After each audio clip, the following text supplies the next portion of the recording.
I had to open the shop door. The lighting was getting too bad in here. So, of course, we got the valve springs.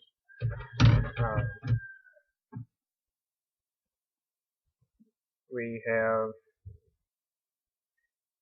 those washers.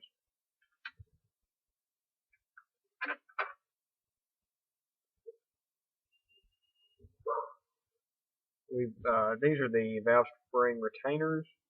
Then there's the valve keepers.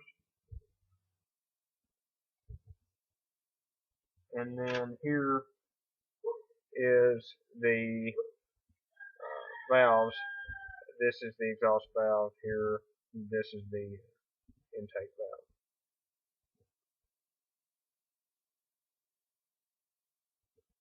valve. So I've never done that without a valve spring compressor. Of course, that's the easy part. The harder part would be getting all that back together without a valve spring compressor. But like I said, I've never done that.